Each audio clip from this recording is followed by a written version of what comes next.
The views and opinions expressed in the following program are those of the program's participants and do not necessarily reflect those of station staff, management, and advertisers.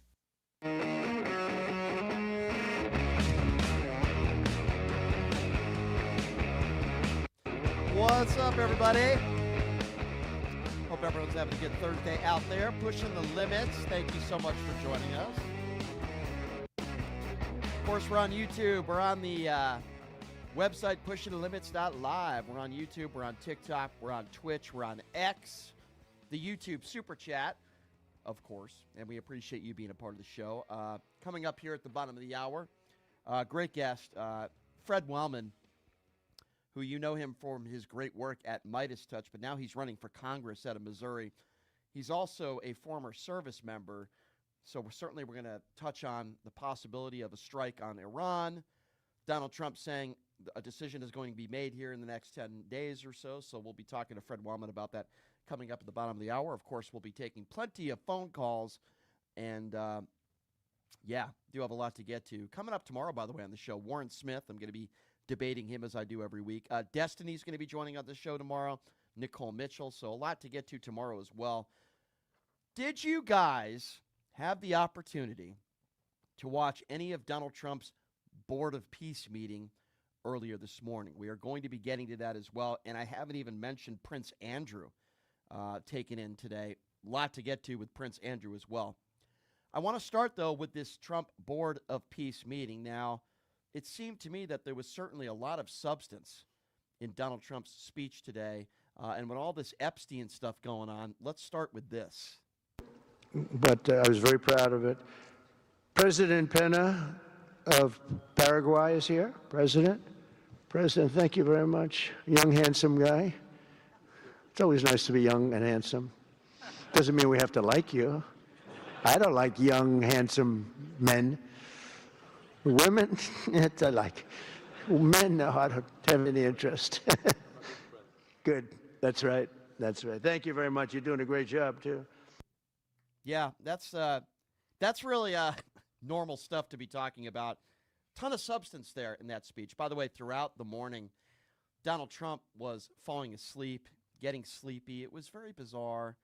It was very strange. But this gave Donald Trump the opportunity to talk about the successful movie Melania. Yeah, that's right. He went there. Have a listen to this. Our First Lady was right in the proper location for me. I'm waving to people, and she was holding on a little tighter. She knew what was happening. She did. She said, that's a very successful movie out right now, like #1. Can you believe this? And she's a big movie star. And I always say it's trouble because I always say there's not room in one family for 2 stars. I told her that. We can't have 2 stars in one family. So I don't know what that means, but it's not good. But it is good because we're proud of her. She did people in the United States love the First Lady, and she did the movie, and it's become the biggest selling documentary in 20 years. Can you believe? The theaters are all packed. Women especially, they go back and they see it 2 or 3 times, 4 times. But together we're committed to achieving a Gaza that is properly governed throughout. Yeah, there you go. Take the opportunity to plug Melania Trump's horrific documentary that is going to lose probably over $50 million. Yeah, he took the opportunity to do it. I'm just surprised he's not trying to sell My Pillows up there as well. And then, as I mentioned, there's a possibility within the next week and a half or so we might be attacking Iran. While that's all going on, Donald Trump says there's peace in the Middle East. I'm not making this up, folks. Have a listen. For the Palestinian police force, we think we're getting some very good people on that police force. And, it's peace in the Middle East. We have peace in the Middle East. Think of it. For years you've been hearing about peace in the Middle East, and everybody's saying it's impossible. All of these countries are working together around the vision of a Middle East that is free from the curse of extremism and terror. There's peace in the Middle East. We're about to go to war with Iran. What the hell is he talking about? Israel broke a ceasefire. Hamas broke a ceasefire. Oh, yeah, by the way, in the middle of his speech today, he was literally praising Hamas for digging up dead bodies and sending them back to America and to Israel and to other parts of the world. Are you kidding me? we're supposed to be giving Hamas a trophy because they dug up the dead bodies that they murdered. This man is sick. Here's Trump on FIFA. We know he got that fake FIFA award, so he has to share his opinions on how much he loves FIFA. Listen to this. They did and are doing. They gave me their first peace prize. They gave me a peace prize. I think they saw that I got screwed by Norway, and they said, let's give him a peace prize. I mean, very good. Thank you, Johnny. I appreciate it. Johnny's very smart. He says very, very smart. Very, very smart. Give him a fake trophy. I'm telling you, if Prince Andrew does that, that's how he gets out of this mess. Just give Donald Trump a fake trophy. And then, that's right, ladies and gentlemen, Jared Kushner, the guy who received $2.1 billion from the Saudis. I don't even know why this idiot was there, this doofus. I don't even know why he was there. But here's Jared Kushner making the case that no individual person is profiting from this. Yes, that's what he said, folks. Have a listen to this. What you've seen today is just a small sample of the work that's been done. And I really want to thank the entire team that's worked so hard at this. A lot of these people are volunteers. They're doing this not for any personal gain. People are not personally profiting from this. They are really doing this for their children and for their grandchildren and because they want to see peace. Yeah, okay, there you go. This was moments later after saying nobody's making money off of this. That's pretty much what Jared Kushner just said. And then seconds later, here's what he had to say after I have to go through these slides in great detail, but we've secured today, even without the president's amazing commitment, over $7 billion. As Mark said, we don't really have a resource issue here, although we are going to need everyone's support. We just need to be executing and doing this in a good way. We've dealt with the humanitarian issue. We've returned the hostages. Yeah, okay. Why is that idiot even speaking on behalf of anybody, that clown Jared Kushner and his criminal father? I guess that would be my question. I don't know. Then came the moment, ladies and gentlemen, where all these leaders from different countries were performing verbal fellatio on Donald Trump. We start with the leader of Kazakhstan. Efforts to promote peace and security in the Middle East and to foster economic, humanitarian cooperation in the region and even beyond. Given the global nature of the board's agenda, Kazakhstan is committed to providing practical support, including through hosting meetings at different levels and scales. I also would like to propose to establish a special President Trump's Award of the Board of Peace to recognize his outstanding peace-building efforts and achievements.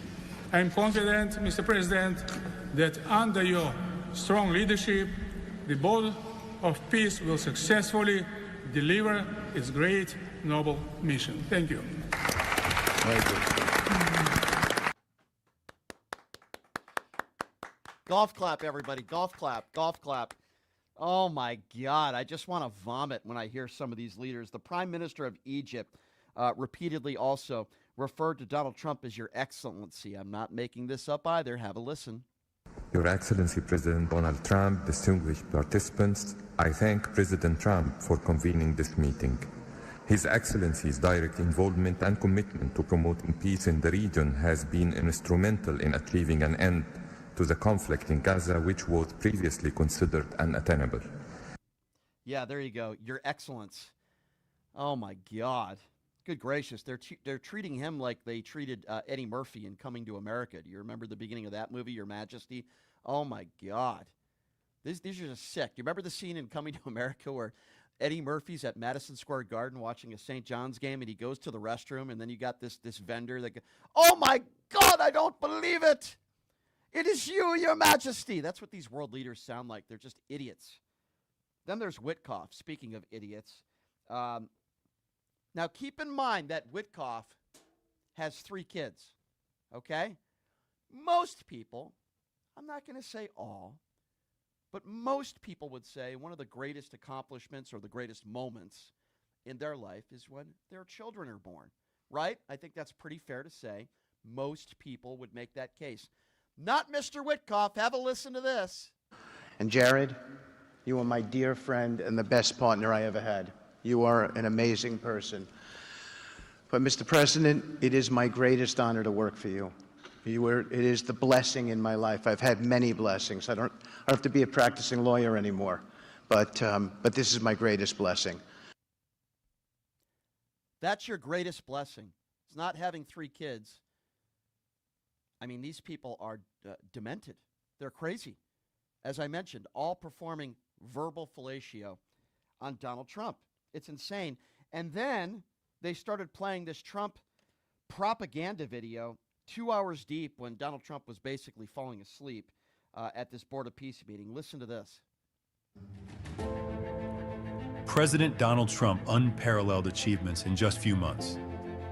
The United States, together with key regional and global partners, has signed the 20-point Gaza Peace Plan, a blueprint for security, peace, and prosperity. All the hostages returned. Just propaganda nonsense that all those people had to sit through. And I can't even imagine what was going through some of their minds. And then all of a sudden, our vice president, the couch attacker himself, J.D. Vance, Mr. Eyeliner with zero personality. I mean, literally, J.D. Vance has the personality of a dead ant. I mean, I don't even know what to say. But this is J.D. Vance taking the microphone where he attempts to tell some sort of joke. And as you can hear and as you can see, he doesn't get one laugh. You want to talk about awkward? Watch this. Thank you, Mr. President, very much for your leadership, but also for the kind words about me personally. I knew exactly what I wanted to say, but then after the president said that I was so smart and that I didn't want to repeat our congresswoman who froze for 20 seconds over in Munich, now I'm tempted, sir, just to freeze for 20 seconds and just stare at the cameras, and maybe they'll say nice things about me like they do about Congresswoman Cortez. Not one person laughing in that room. Don't quit your day job, Mr. Vice President, of wearing the Donald Trump knee pads 24/7. Oh, yeah, by the way, the guy who called Donald Trump the next American Adolf Hitler. Now, obviously, let's get down to certainly what I would consider the biggest news of the day. I can't say I'm shocked because apparently there are other countries around the world that are taking the Epstein files, are taking what's in the Epstein files and the very damning stuff that we've already saw much more seriously than certainly anybody in this country or those that are in the Donald Trump administration. But as you know, Prince Andrew was arrested earlier this morning at around 3 a.m. Eastern Standard Time as 6 unmarked police vehicles were seen arriving at his residence. Now, obviously, this is big news around the world, but this is how they were carrying the coverage locally. Have a listen to this.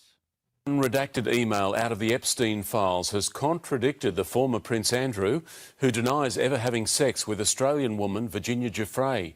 UK police have now formed a national task force to try to deal with the ever-growing list of allegations related to sex offender Jeffrey Epstein. He's always denied ever having sex with Virginia Giuffre. This photo of then Prince Andrew holding the teenager haunted him for years. Now a new unredacted email states it as fact. From a New York Times reporter to Jeffrey Epstein, I think the big issue is separating yourself from Andrew. In the end, he had consensual sex with VR, Virginia Roberts as she was then, and VR worked for you. Absolutely disgusting. Now, certainly there's nothing funny about this, and I'm glad that he was taken in today.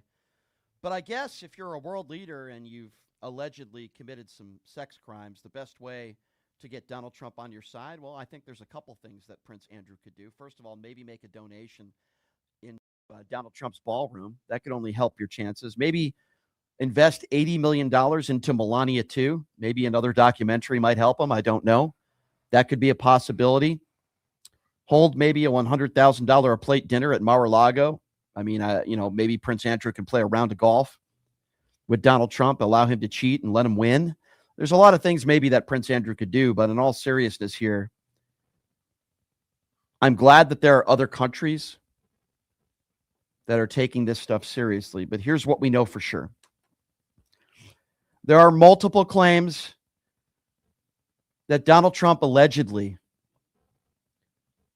committed sex acts on underage girls. And I use the term allegedly because certainly we will never know for sure. I have my opinions on it, but that's just on what has already been released. There were full pages that were already redacted, and these were not redacted based on victims' names. These were perpetrators. Entire pages that were redacted. Why? Who are they trying to protect? We know right now that there's still at least, at a minimum, 2.5 million files in the Epstein files that have yet to be released at all. And we already have seen all the redacted stuff. Now, I think every politician should be saying, release the entire Epstein files unredacted, except for victims' names, identities. That's it. That's what they should do. But we all know that's what the Trump administration won't do, in my estimation, for multiple reasons. Reason number one, and I think this is the most important reason in the Trump administration, because Donald Trump, they're trying to protect. And if those of you out there do not believe that Donald Trump had any criminal wrongdoing, I think you're an idiot. But if you do think that way, then at a minimum, he's protecting other pedophiles. Maybe pedophiles that he knows, wealthy people, rich people. I mean, is there anybody out there that thinks Kudrow is the guy that didn't do anything, that he went to the Epstein Island because he just wanted to have lunch with his family and his kids? Is there literally anybody that thinks that? Of course not. And it is interesting because being here in Las Vegas, I went to see David Copperfield a few times in my life, and I grew up with David Copperfield. As his nickname has been for a very, very long time, David Copperfield. I actually used to date one of his assistants. And many, many years ago, one of his assistants who no longer works for him told me some very troubling stuff. He told me that David Copperfield hired some people that worked for him to go into his crowds and bring young women backstage to eventually try to fornicate with them. Now, while that might not be illegal, David Copperfield is all over the Epstein files.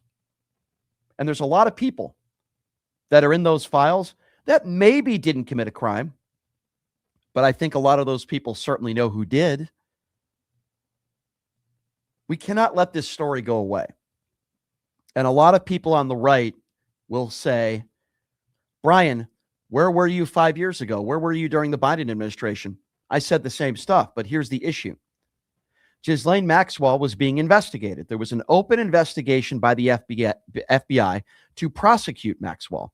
Then we had a trial, still under seal. Then after the trial, there was an appeal process. It was all under seal when Joe Biden was president. Now, if you can make the argument or the case that anybody in the last 25, 30 years was protecting pedophiles, fine. Let's put that information out there and let's hold everybody to account. But what I'm worried about is right now. Because I can tell you, Joe Biden isn't in the Epstein files. Barack Obama isn't in the Epstein files. You know who is? Thousands and thousands of times, a guy by the name of Donald J. Trump. And that's what we know right now. We still don't know what is in these other files that they have not wanted to release. Think about how bad that must be, that some of the files they already have released, we have at least one accuser who the FBI found credible enough to actually interview, that claimed that Donald Trump sexually abused and allegedly assaulted her. So if this stuff has come out already, think about what's in the 2.5 million files that is yet to be released.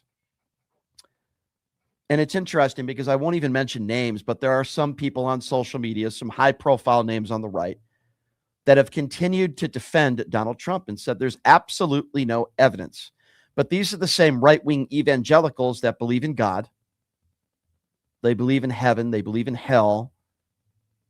They believe in Satan with no actual real evidence. It's a belief. And listen, I don't take the time every day to attack somebody for having a faith or a belief. You're totally entitled to have those beliefs. I probably don't have a lot of the same beliefs you have, but I'm not saying there's anything wrong with having faith.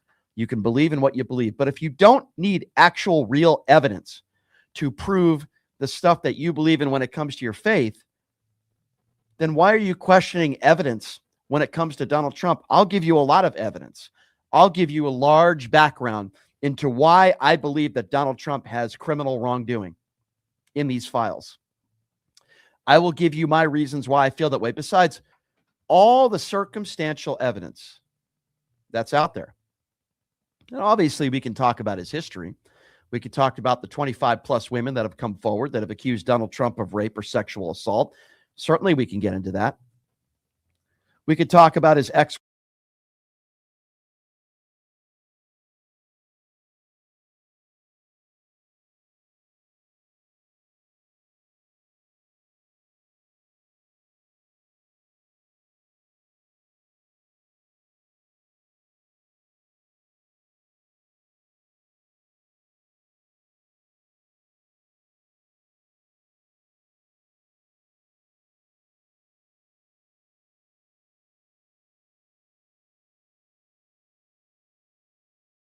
The main thing they had in common with one another is sex. Didn't even mention the time where Donald Trump once went on the Howard Stern show and he bragged about going into teenage girls' locker rooms without their permission. Talked about it in a sexual manner on the Howard Stern show. Multiple women, now women, teenagers back then, have confirmed this story. Without their permission, he just walked right in while some of them were half naked. You look at the comments he's made about grabbing women by the genitals. You look at the relationships he's had with women, the way he talks about women, the way he disrespects women. And of course, you look at the Epstein files. Multiple accusers that have allegedly said that Donald Trump abused them when they were young girls. And as Ted Lieu pointed out in a press conference, Donald Trump has been accused of, in the Epstein files, of allegedly committing murder. Now, I wasn't there. We weren't in the room. But here's what we do know for sure. Before today, there were only two people that were ever held to account with anything that's in the Epstein files. Obviously, Jeffrey Epstein and Ghislaine Maxwell. Now, Prince Andrew has been taken into custody. But to this day, nobody else has been held to account. So for those of you out there that say, oh, there's no credible evidence. Okay, so are you saying that those are the only people that have committed wrongdoing? No, of course not. Of course, the answer is no. Why has this stuff not been investigated more? Why is it other countries take this more seriously than our own DOJ? Why? Ask yourself that question. Now, I know there are a lot of very powerful people with a lot of money that are in these files. And I think, rest assured, I'm hoping that when, and hopefully it's sooner than later, that somebody else gets there in office that actually cares about these victims. Good luck if it's anybody on the right, that maybe some of these people will be brought to justice. Maybe. But what I know for sure is that this is a massive cover-up. The fact that Ghislaine Maxwell is still in a Club Med facility should tell you all you need to know. Days after Donald Trump's former personal attorney interviewed Maxwell. But now, when people want to ask Maxwell questions under oath, she says she won't answer any questions unless she gets a full pardon from Donald Trump. Has the Trump administration sent her back to that first jail she was in? No, of course not. And for those of you out there that are saying, this isn't unprecedented, Brian, sometimes people get sent to these facilities. Really? Find me someone that got a 20-year sentence anywhere in the country, 20 years plus, on sex trafficking, that is given their own personal puppy. Find me somebody that is given access to workout facilities, tennis, pickleball, 24/7 with personal security. Find me anybody that has allowed visitors to come in with free unlimited snacks and a laptop. Please. Find me anybody out there that is being treated with the serious charges on Ghislaine Maxwell that is, by the way, a convicted sex trafficker. These are not allegations anymore. Find me somebody in the country that has been treated this same way. Ladies and gentlemen, you couldn't. This is a massive cover-up from top to bottom. End of conversation. Prince Andrew, I wish you nothing but the worst, of course. I hope you're found guilty. Because I think you did some horrible things, and now the chickens are coming home to roost. Ladies and gentlemen, we're going to take a quick break to talk a little bit about this and much, much more. You know him from Midas Touch. Now he's running for Congress out of Missouri. The great Fred Wellman will be joining us next. We'll take a quick break. We'll be back right after this. You're listening to Pushing the Limits right here on KSHP. Hey, everybody. Are you struggling to find a pizza place that reminds you of Brooklyn? That true blue New York style pie? Well, worry no more. Stallone's Italian Eatery Pizza is a knockout. We're located at 467 East Silverado Ranch Boulevard, just off of Premium Road, half a mile east of South Point Casino, just minutes from the Las Vegas Strip. Come by and grab a slice of pie. Plus, check out our Brooklyn-inspired Italian cuisine.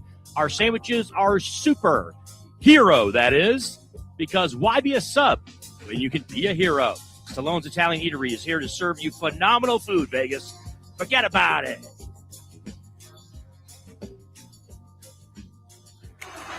Who would have thought there'd be so many kids playing ice hockey in the desert? Jake Helb's Hockey Foundation and the Las Vegas Ice Warriors, founded by Gina Yusufzai 8 years ago, made it possible for families who can't afford the equipment and fees. Donate today at www.hockeyforkids.org and help us continue making a difference. Join us in supporting Jake Helb's Hockey Foundation and the Las Vegas Ice Warriors, where every kid gets a shot at the starting line. Just a reminder, our website is www.hockeyforkids.org. You are way too smart, way too talented, way too good to be where you are. You are meant to be making way more money, feel way hotter in your body, and having way more fun. Hi, I'm Nicole Mitchell, and I'm a life coach.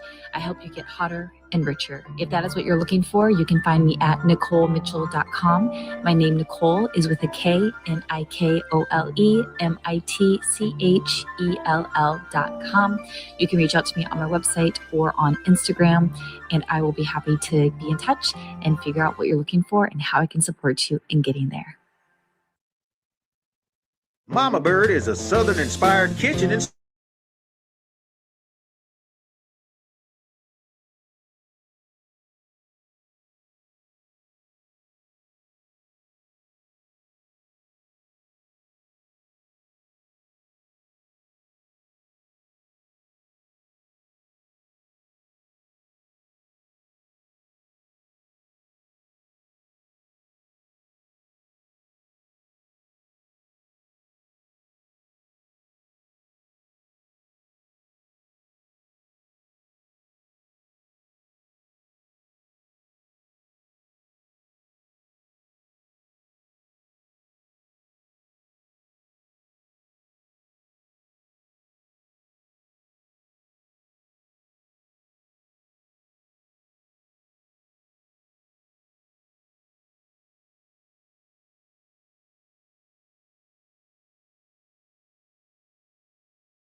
All right, welcome back. It is Pushing the Limits on a Thursday. Thank you so much for joining us. We'll get to some phone calls here in a little bit.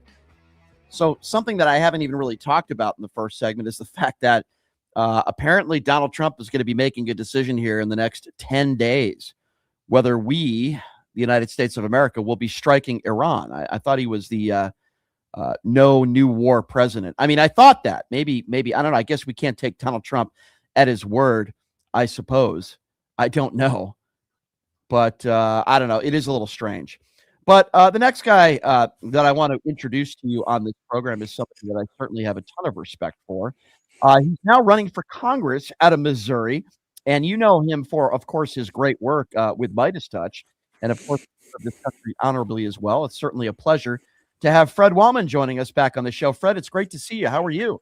Good, man. It's good to see you again. Thanks for having me back. Thanks, Fred. How's the campaign going? I guess this is new for you, right? So, yeah. What has this been like? Before we get into the other stuff, what has this been like for you running your first campaign? And what has this whole experience been like for you thus far?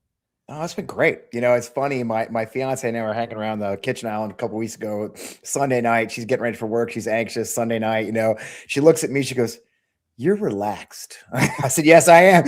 She goes, you're running for Congress. I said, yeah, I'm having a great time. It is, I was called to it. I watched all that stuff unfold last spring with the big billionaire bill. I've got kids who are adults who are struggling in this time.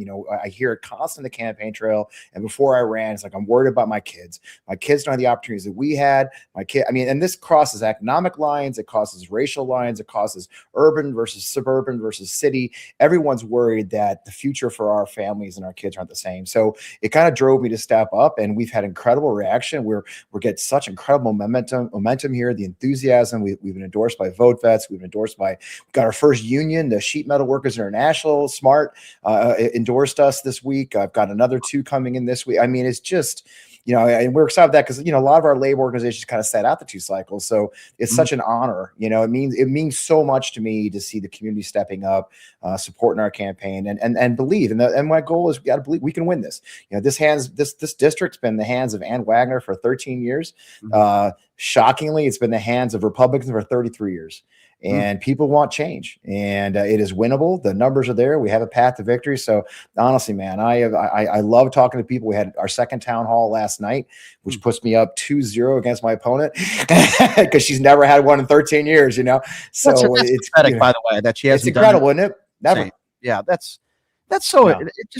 It's par for the course. But we know it's not. That's not only happening in Missouri. It's happening everywhere. We have people that are never challenged on anything, right, Fred? No. They just feel they take us for granted that they're going to automatically reelected. Hey, look, it's been a Republican district for a long time. That's changed. And the cold hard reality setting. I don't know if you saw the poll this week, but for one of the first times ever, I think low information voters have turned on Donald Trump to the tune of 20 points or more. That says something, right? So these are the people who aren't watching you and me talk on the. They're not watching our shows. They're not watching the news. They're not watching Donald Trump. That surprised me. Right? Me too. And what it tells you is this is what I'm hearing on the campaign trail. And my district is the suburbs of St. Louis County, and then westward into more rural regions. And consistently what I'm hearing is the cold, hard reality is settling in for working people, that the working class families are struggling like never before. Higher energy costs, higher healthcare costs, higher food costs, higher rent costs. There isn't a single thing in the working class economic bucket that hasn't been made worse under Donald Trump and the Republican doormat Congress. So the reality that people say, look, I don't need somebody to tell me my life's worse. I'm not going to turn on Fox News and be told it's not, because I have to pay my bills and I have to send my kids to school, and we can't do those things. So I think beyond partisan, it's about being represented. It's about taking these things seriously, going to Washington, D.C. to do hard things. I say on the campaign trail a lot, like my goal, my mission is to go there, do hard things. And look, if I do a good job, you'll reelect me. If I don't, you'll throw me out. That's fine. I'll hold my head high because I tried to do hard things. So yeah, man, I could go on all day. It's such an honor. It's an honor, man. So I appreciate that. I'm really happy for you. My only regret is that I can't vote for you because I'm here in Las Vegas. I wish I could. Well, you know what? Your money's still good. That is true. And WellmanCFO.com. That is true. Anybody listening, because I have listeners all over the country. People call in from other countries even, and if people want to donate to Fred's campaign, honestly, I appreciate it. Absolutely, please we're do. We're truly grassroots campaign. My opponent took 56 corporate PAC donations last quarter. Wow. Banks, healthcare insurance, health insurance, the financial services firms. I have no corporate PAC dollars. I have, we are truly, people talk about doing a grassroots movement. Man, we got over 13,000 individual donors. $28 a pop, man. This is truly a grassroots movement. I think you're going to win. You just got to keep doing what you're doing, man. We'll keep on grinding, man. Keep on exactly. I have to ask you about a few national topics. Yeah, let's talk. You're somebody that served this country honorably, and we were told, correct me if I'm wrong, 8 months ago, that we obliterated Iran and their nuclear capabilities. So now are we led to believe that they got all their capabilities back within 8 months, and now we're going to be attacking Iran? I mean, what do you make of this? What I make of it is that Donald Trump has no respect for our troops, has no respect for their service, has no respect for the danger he puts them in.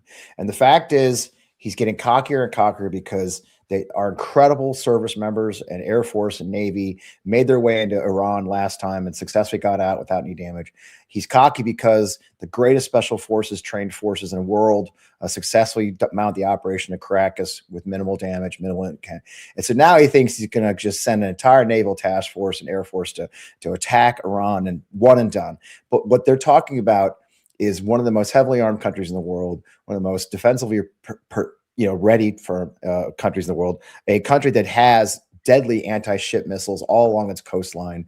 And once again, he's playing games with our troops' lives and what they do for our country. And look, it's easy to say it's just a distraction from the latest thing. I honestly just believe he's just an idiot, and too many people in Congress. And so I always circle back to Congress. Where the F is Congress? The president's telling us, but then a guy can't keep a secret. He's literally telling them what day we're going to attack, okay, that we're sending, what ships we're sending. And the guy doesn't keep a secret, so they're going to know we're coming. And where's Congress? The Republican Congress? Silent as little church mouse. They don't say anything. They just get rolled right over. They've given up any semblance of doing oversight of his work, of his leadership, of his branch. So I think it's incredibly dangerous. I think it's unnecessary. The excuses being made to attack Iran are just that. They're just excuses for him to act like a tough guy, for Pete Hegseth to act like he's a macho man. And the problem is none of them are in danger. It's just our kids. I completely agree with you. And again, we don't know for sure what Donald Trump's going to do here in the next 10 days, but it certainly looks like he's going to be attacking Iran. And with that being said, I'm wondering what went through your mind when you see people like Kelly and the 5 other Democrats who basically put out a video, and all they said was, listen, if you put out an order that's unlawful, don't abide by it, which, by the way, you're not supposed to. And then Donald Trump the next day says that they should be hung, Fred. He said that they should be executed. And then I see all these Republicans, this gets me so fired up. They're angry because Mayor Frey says F ICE, or they don't like the language that Tim Walz is using when our citizens are being executed on the streets by these ICE thugs wearing masks. Yeah. And then Trump is asking to execute these elected Democrats. I mean, what do you make of that? Not a day goes by where, me, I'm pretty salty. You've heard me drop a couple F-bombs here and there. I am known for that. People meet me on the campaign trail. I was like, oh, I follow you on social media. Like, oh, I'm so sorry about the cussing. And they always laugh because they know, right? And I've been criticized for being, quote, rough around the edges in the campaign trail. And all I reply is, we're not going to hug this out. There's no kumbaya here, okay? People are being killed in the streets by masked agents of the government. This is the stuff we talked about in Iraq, talking to the natives of the Iraqis, telling us what life was like under Saddam, and me breathing a sigh of relief. I'd never live in a country where masked agents of the government could disappear you off the streets, and that is happening. So no, I'm not here to hug it out. And so on that same token, what Senator Kelly and the others did, they told the truth. Don't follow illegal orders. You do not have to follow illegal orders. We were trained from day one. I learned that military science 101 at West Point in 1983, for God's sake, that I don't have to follow illegal orders, and it's my duty to disobey them, whatever cost I might pay. And this is the time when I like to see some of our servicemen understand, yes, General, you will not get that board position if you get fired by Donald Trump. Okay, I know you've been waiting your entire life for that big gold ring, right? You make 3 and 4 star, you've got 3 or 4 corporate boards waiting for you. Life is good, right? You need to put that aside and do your duty first. And these questions keep coming up again and again. Keep pushing the envelope. He's going to attack countries that haven't attacked us. There's no reason to attack Iran. Iran's not a threat, not an existential threat to the United States at this moment. Certainly not in any way. And if you're right, if the truth was told that we did, quote, obliterate their nuclear program, they're not actually an existential threat to the United States anymore. In many ways, their influence has been rolled back with the fall of Syria. Their influence has been rolled back in Lebanon. Their influence in Palestine has been rolled back again and again. Iran is on its heels. So why are we just picking and choosing when we attack them? Yes, I know there's been demonstrations, been revolting. They do that a lot there, okay? But that's not an excuse for us to send our men and women, our children, our sons and daughters into danger so lightly and so blithely is what drives me crazy. So the most difficult thing, it's funny, we talked this week, and I'm sorry. No, so you're good. Friday, tomorrow is the 35th anniversary to the day of me losing my first 2 men in combat. Which was a gentleman named Hal Reichel, a guy named Hal Reichel, and his AO Mike Daniels, and we sent them on a night vision goggle mission into Iraq to reconnaissance during the air war, do a route recon of our attack, the 24th ID's attack routes. And I did not go on that mission because I had the least amount of flight hours of night vision goggle hours. So we only needed 2 aircraft. So my 2 warrant officers went. They didn't come back. And so for 35 years, I've understood clearly that as a commander, as a leader, you're going to make decisions that send men and women to their deaths. And there should be no greater responsibility for a leader, both in uniform, out of uniform, in first, law and order, in first response, and certainly as the president of the United States, the Secretary of Defense, there should be no more difficult decision that they ever make in their entire lives. I'm talking anything than the idea of sending men and women into danger where they may not return. And I get angry when especially of all days, all times, as I mark this moment where I sent men on a mission they didn't return from.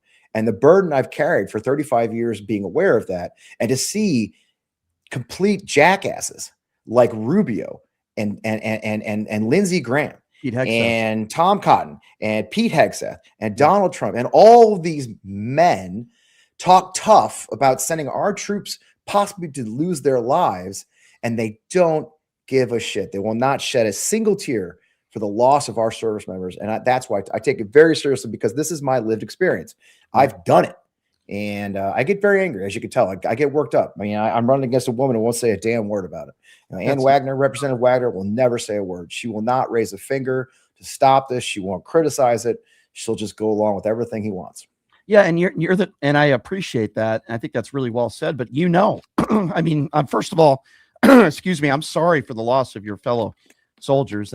I'm sad to hear that. At the same time, more than anybody the ultimate price that can be paid for doing this. You guys are heroes out there, and you're right. People like Pete Hegseth and Tom Cotton and some of these other idiots, I could use other words too if we weren't on the radio, but that they're cowards, right? They're cowards, and they think this is all a game. It's all fun and games, but no, you're playing with people's lives, heroes who are willing to put it all on the line, just like you, Fred. And you're absolutely right. I want to ask you a little bit about AOC for a moment, because it goes to bigotry, I think, and racism from so many on the far right today. As you know, AOC for maybe 10 seconds the other day said something, and she kind of slipped up her words a little bit. She's an intelligent woman. I think we all could agree, educated, worked hard her entire life. But yet, every single time Donald Trump says you need ID to buy bread, or that Jeb Bush got us into the war in Iraq, or that he defeated Barack Obama, every day. Today, Fred, I don't know if you saw any of this speech this morning. He was praising Hamas, a terrorist group, for digging up dead bodies of people that they murdered. And he was praising them. And I'm thinking to myself, they don't talk. Imagine if a Democrat did that. Imagine if Joe Biden or AOC were praising a terrorist group. Imagine if Ilhan Omar did that, right, of all people, and praised a terrorist group. Thank you so much for digging up those dead bodies of those people, those innocent people that you murdered. Trump did that on a world stage today, but they want to go after AOC, right?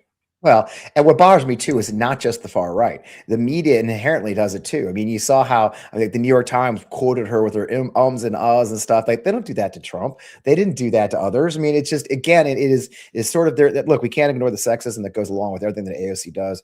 She is a very intelligent person. She is well educated, and so these kind of, there is this certain pass that Donald Trump gets. It's a certain pass that, frankly, many on the right get completely, with the foolishness and the insanity that they do, and it doesn't get highlighted. I mean, there's a day that goes by that some crazy shit isn't being said. I did it again. Sorry. Crazy stuff not being said in Congress that is ignored, but I make of it a very simple thing. Look, it's sexism. I mean, we can't dance around the head of that needle. That's the truth, that there is a certain amount of sexism, misogyny, and racism that goes into every criticism of Ms. Ocasio-Cortez. And it's ridiculous. Is enough is enough. Yes. She's earned her spot in Congress. She's been reelected multiple times. She's not a lightweight by any stretch of the imagination. A party that has Lauren Boebert in their ranks is not, the idea you could put Nancy Mace, who spends time like creating bots so she can boost herself as the hottest woman in Congress, or the insane stuff that she has her people do. There's such a long Jim Jordan, who can't buy a blazer because he's a wrestling coach or some insane.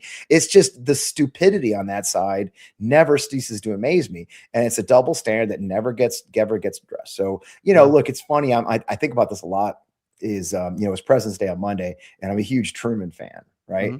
And what we need to do is call this out. And when Truman was doing his whistle stop tour in 1949, he's a Missouri boy like me.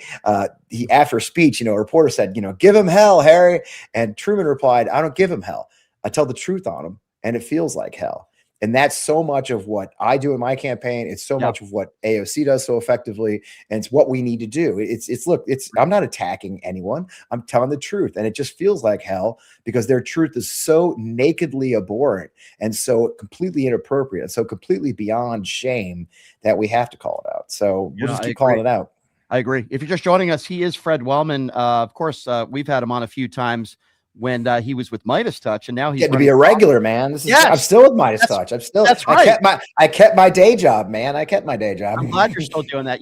I've had Ron Filipkowski on this show every week, probably the last 2 years, and I just think he is so good. His Substack is so great. I interviewed Adam Mockler 4 years ago, and after I interviewed Adam, 4 years ago, I said, this kid is going to be he's going to make it. And he's been doing my show for years. And I love Adam Mockler. I just think the Midas. I just think everything about you guys is phenomenal. Last topic, and then I want to get back to your campaign before I let you go, Fred. What do you make of the news earlier today that Prince Andrew has been taken into custody? And I made this because obviously none of this is funny. There's so many victims out there, and there's been no accountability. But I said, well, maybe if he donates money to Donald Trump and to the ballroom or to his crypto scandal, maybe Trump will put in a good word. I don't know, but it's like this cover up is so massive, right, from start to finish, and we don't even know what's in those 2.5 million files that have still been yet to be released. What do you make of this story? And are you surprised that somebody else finally held somebody to account here? Oh, I think the dam's broken. So what happened with this last release is that international police agencies have seen what happened in their countries, and states are seeing, as you saw. So let's talk about what happened. We woke up today that former Prince Andrew was arrested by the British police, and we found out the ex-president of the Republic of Korea, South Korea, was also criminally convicted of his insurrection. So what we're seeing is countries across the overseas, other countries are holding their elected officials accountable in ways that we refuse to. And so it's heartening to me. Now, what I think fascinating is the developments in the Epstein case lately is countries like France and England and others say, hey, wait a minute, this happened on our soil. Yeah, we're going to investigate that. We're going to dig up these bodies. We're going to find out the truth. And so Donald Trump has lost complete control of this narrative. They tried to control it, and now they've lost it. So they can intimidate the Republicans, and they do. My opponent, Ann Wagner, this woman ran this person, excuse me, don't be disrespectful. This representative has ran years after years after years as being the enemy of sex trafficking. Back. Fred, can you hear me? Oh, yeah. Sorry. Did we get break up for a second there? Sorry about that, Fred. Fred, sorry about that. I got you now. We lost the connection there for a few I hate seconds. when that happens. Yeah, it happens, unfortunately. Can you worries, start again, because I don't want to miss anything? Yeah, clearly. So I was saying is we also woke up today where the Republic of Korea arrested their president as well. And that shows us that overseas countries are holding their leaders accountable where we aren't. And my own opponent made her bone running for Congress as an enemy of sex trafficking and kept her mouth shut throughout the entire Epstein affair and has said nothing about it until she was allowed to. So what we're seeing is accountability overseas that we're not seeing here. So Donald Trump and the Republicans have lost control of the narrative completely because we're going to find out truth from other countries now. We're going to find, like New Mexico is talking about raiding the Zorro Ranch, which was one of his ranches, and checking to see if there's any crimes seen there. So now you're going to have state attorney general. So the thing is, he tried to control this as long as he could, but now the cat's out of the bag. So what I think we're going to see is a blossoming of justice. We're going to see a blossoming of justice out of the control, out of the political intimidation of the Republican Party. And when it's all said and done, what it's going to show is a very, very corrupt conspiracy among Donald Trump and his own party trying to help him cover it up. And I believe we're seeing what could be some very serious change coming far beyond like letting us see the pictures. We're going to see real justice enacted finally because they failed and they covered up. And if you read the descriptions of some of the pictures that didn't get, I mean, I'm not easily shocked. Okay. We talk about going to war. I've seen, smelled, touched some horrible things. And those photo descriptions that they didn't, I don't think I've ever been more shocked. And the idea that people whose job is to prosecute and defend victims could look at those pictures and decide, meh, nothing to see here, is horrifying. And say it was just one guy. You know, there's 6 people in a picture. Yep. I would have gone to my grave finding out every damn name of the person touching that young girl in that picture. I would be like a dog. You know what I mean? It's like the idea that Trump's Department of Justice just bagged it and called it a day when they could have investigated all this is the most heinous crime. It's going to go down as one of the greatest crimes in our country's history. It's because you're a decent man, and there are a lot of good, decent people out there. But you're right. When you'd rather protect Donald Trump than get justice for these victims, I think it speaks volumes as to no character. And I just think it's absolutely despicable. Fred, before I let you go, I want you to give out that information, because there's nothing more I would rather do than to have you on the show and call you Congressman. So let's get that. Congressman Wellman. That's what we want to get this going, man. So heck of a thing, right? Yeah. So just because you don't live in Missouri doesn't mean you can't help this guy. We have listeners all over the country. So please give out that information, how people need to learn more about you. Obviously, you serve this country honorably and you're a great journalist, but give out the information how people can not only donate, but maybe learn more about you, get involved. Give us that info. Thanks. I appreciate it. So all the campaign stuff is wellman4mo.com. That's Wellman, FORMO.com. Wellman for Mo is all of our social channels. Of course, I'm FP Wellman everywhere. We really are building a campaign. You know, a lot of folks look at this, oh, Missouri can't be won. It can be won. I'm not running for second place. We have a clear path to victory. We've got momentum. We've analyzed what failed in past campaigns, and we've built a campaign to overcome that. If we flip this seat, and the best part for me is if we've got data showing that if we flip Missouri too, if we flip my district outside of St. Louis, we'll probably flip 6 of the state house seats below that, which will break the supermajority in the state of Missouri for the first time in 22 years. So we have the capability in my district, 750,000 people, 75 miles here to end.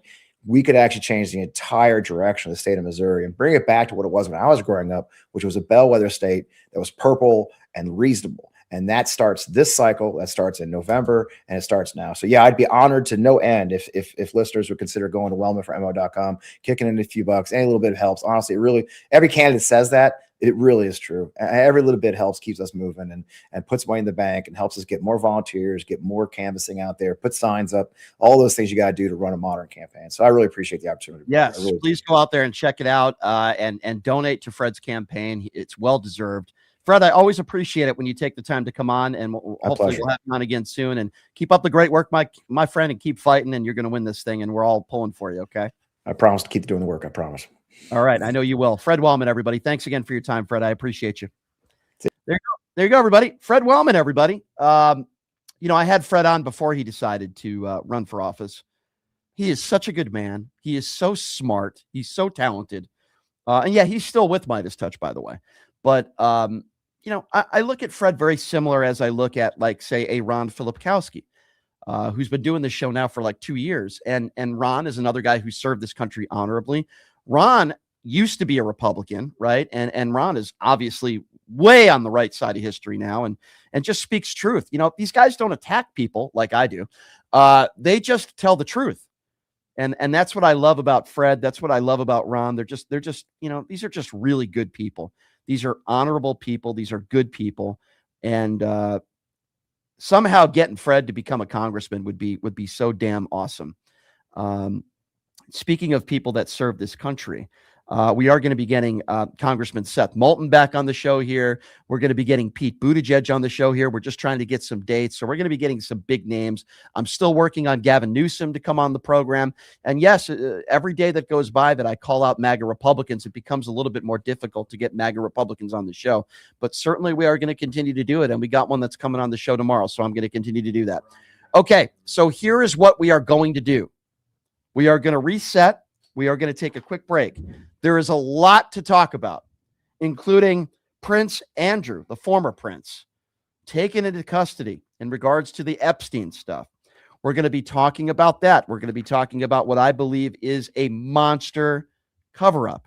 You still have people on social media that are on the right that are attacking transgenders because we had one person that considers himself a transgender that did something awful and executed his ex-wife and a member of his family. So now all transgenders bad, right? We're still talking about that.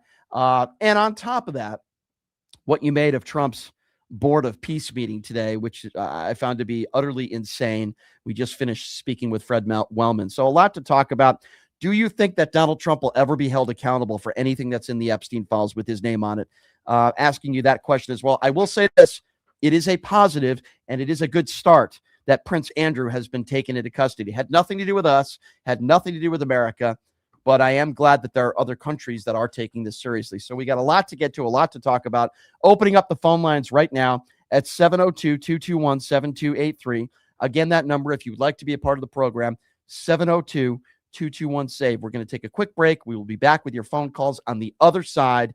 You are listening to Pushing the Limits right here on KSHB.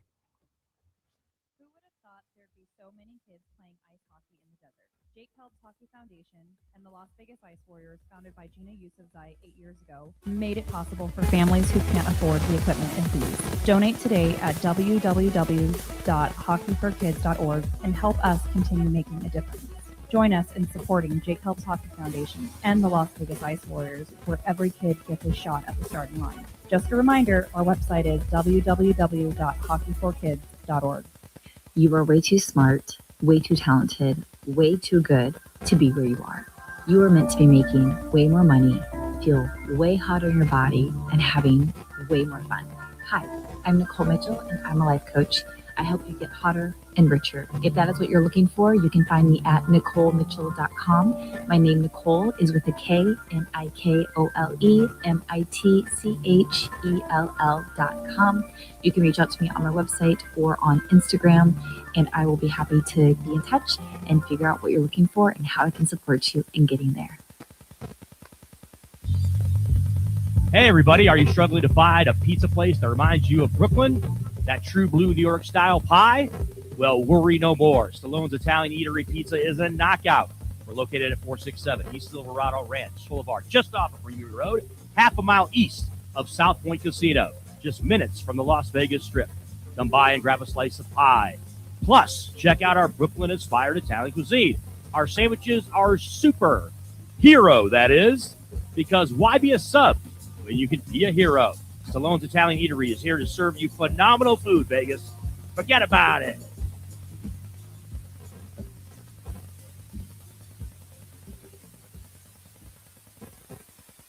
Mama Bird is a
All right, welcome back. It is Pushing the Limits on a Thursday. Thank you so much for joining us. We're also going to be in the YouTube Super Chat, so your questions and comments will be heard as well.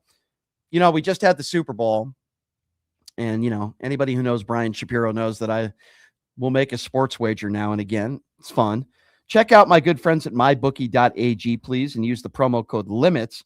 You'll get up to a $500 bonus bet with one rollover requirement. If you go to MyBookie, it's built for the same account, same wallet, sports, casino reloads. I use it myself. It's a great app, right? You can use it anywhere. So mybookie.ag, you go to my Facebook page, the Pushing the Limits fan page. I think we're over 92,000 subs. I think we're fastly approaching 93,000 subs. You go there, you'll look at a link, and you click on a link there. And in that link, you'll be able to use that promo code offer at my Facebook page, the Pushing the Limits Facebook page. And you know, listen, we want you to sub on there anyway. So please check them out, and we appreciate them as a sponsor of this program. So the number to call if you want to be a part of the program is 702-221-7283. Again, that number is 702-221-SAVE. And there's a number of different topics that we've been talking about today. Obviously, Prince Andrew, now in custody, as far as I understand, for the Epstein file stuff. Does this mean that it's going to be a domino effect? Your thoughts on that? Do you think there will be any accountability for some of these big name business people that are in the files that are in this country? So certainly we're talking to you about that. We just had Fred Wellman on the show. I just think he's absolutely fantastic. Just think he's a great guy. So yes, there's a lot to talk about today. We have one phone line open. And again, that number is 702-221-7283 if you would like to be a part of the program. Let's go all the way to the UK to one of my favorite callers, Paul, who's calling in from the UK. Paul, what's going on, man? Hi there, Brian. I thought it would be appropriate for me to call. So just a few things about Andrew. Yep. We don't know a whole lot, even in England. There's all sorts of rumours. But what it appears, at the moment, he's been arrested for releasing sensitive information to Epstein. Like about royal movements and things like that. That's all. We obviously don't think that's all there is to it. That's just a premise to actually bring him in, to bring him into custody. And of course, by the way, I know it's easy slip. He's not a prince anymore. On a sickly funny note, it was his birthday when he was arrested. And at first he thought it was a stripogram. Hey, Paul, what did you make of the picture? Did you see the picture that the paparazzi took of him in the squad car? He looked like he was shocked. He looked like, he looked like, I don't know. He looked like somebody who walks into a bedroom and you see your wife cheating on you with another man. Like, that's the look he gave. All information that's come out about Andrew personally, he's a horrible person. All the people who work for him say he's an absolute animal to work for, a real mean person. And he frequently had young girls visit him. This is people who have leaked information who are employed by him. And he was actually, he was vicious to his employees. Yeah. He really wasn't a very nice person generally, apart from this. But he's been released from custody pending investigation. And I can assure you in America, 99% of ordinary Brits want him held to account. Why is it? Why is it that you guys take this so seriously, and rightfully so, and that apparently it appears as though your government certainly takes it a lot more seriously than I'm not going to say I'm going to say the Trump administration does? I think especially there's a much thinner hierarchy. There's a much in your government. The way it works is there's a much bigger weight of power leaned towards the executive. Now, in us, our prime minister obviously is the most powerful man, but only by a fraction. He's tolerated, and then the people below him are tolerated by the people below them, and they're held to account. Not only are they held to account, Brian, by the press. If you look at the British press, they're vicious. Trump wouldn't last 3 seconds with them. They're vicious and nasty, but also in the Commons. I always encourage Americans to look at Question Time in the Commons. Look at Question Time, how the Prime Minister is held to account right there in real time. This doesn't happen. American politics is too civilized. You get this whole 5-minute thing, everybody's got to be quiet, and this in Commons there's only one rule. There's only one rule in the House of Commons. You can't call someone a liar. That's it. That's the only rule. Anything else is fair game. In the end, though, you guys. But Paul, in the end, do you think that the former prince will be sentenced to jail time? In the end, what do you think happens here? I think he will. I think he will be sent to jail because the British people don't like pedos. I know American people don't as well, but in here, we don't like, and governments who cover up pedos in this country get overthrown. That's what happens to them. They get kicked out. Yeah. It's almost like you get rewarded. It's almost like you get, it's almost like under Donald Trump, it's almost like you get rewarded and you get defended, right? If you're Pam Bondi, if you're Kash Patel, they defend you. Even if you're a Democrat, by the way. I mean, it's really, I just don't understand where we're at in society right now, where one of the most heinous crimes that you could ever commit are some of the people in these files. It just, I'm almost at a loss for words now. And it's amazing to me because when you have Alex Jones types and you have people that are staunch Trump supporters that are turning against him, and rightfully so, you've lost your base. I mean, there's always going to be the grifters. And I feel like the people that still support Donald Trump for the most part are just people that are making a lot of money off supporting Donald Trump. But most of these people, in my estimation, they have turned on him. His poll numbers are some of the lowest he's ever had, for a lot of different reasons, not just the handling of the Epstein files, but we could talk about the economy and a lot of other factors here. But yeah. But Brian, that case that has been within the Epstein files, the Zoe case, where she explicitly said that Trump and Epstein were raping her over a number of years, but from an age of 13. And she was explicit about it. If that came out about Starmer, change the name to Starmer, he'd be gone. It's a good point. He'd be gone. Yeah, that's a good point. No, I agree. He'd be forced out by his own party. I agree. I think that's a really good point, Paul. Hey, I'm really glad you called, especially today, Paul. It's an important day. Thank you, Paul. I appreciate you. Paul from the UK, always one of my favorite callers, and especially on a day like today, where we've learned the story and we've seen the pictures of the former Prince Andrew that was taken into custody. He's since been released. I have a feeling, and I could be wrong on this, that the chickens might be finally coming home to roost, and that the former prince might be having to squeal and talk. We'll have to wait and see, but this could be the start of a domino effect. At least let's hope, because like many of you, I want justice for these victims. And I don't care whether you're a Democrat or a Republican. I don't care where you live. I don't care who you are. We want justice. 702-221-7283 is the number to call. Let's go to Nelson. Nelson is next up on PTL. Hello, Nelson. Hello, Nelson. Yes, hello, Nelson. Go right ahead. Hey, yeah, what's up? This is Nelson. Before we start, I actually got to tell you something. I feel like these past couple videos, when I was talking to you, you unexpectedly dip. You know, the conversation, you just like hang up automatically. Like, Nelson, I'm not here. Nelson, I'm not here to talk about. Nelson, send it to my. Send it, Nelson. Send it to my secretary. Then don't call. Then don't call. Then don't listen to my show. Then don't listen. Nelson, I need you to listen now. Here's my advice. Nelson, I heard you say the same thing 8 times. Nelson, I heard you to. Nelson, I'm going to hang up on you if you don't shut up now. Here's what we do here, Nelson. If you don't like the way I treat you, or you don't like any of my YouTube videos, then you have an option, because we live in the United States of America and it's a free country. You have the ability not to call into my show, and you have the ability not to watch my videos. I don't care what your grievances is about me. I don't care what your grievances is about the way I treat you. I don't care. Do you understand that? Now, when a phone call starts, I ask that you remain on topic. This isn't about you calling in and saying, Brian was mean to me. Brian was mean. Stop being mean. You either are on topic and we have a conversation or a debate on a topic that you agree or disagree with me on, or the conversation is over. I don't care about your grievances. Do you understand?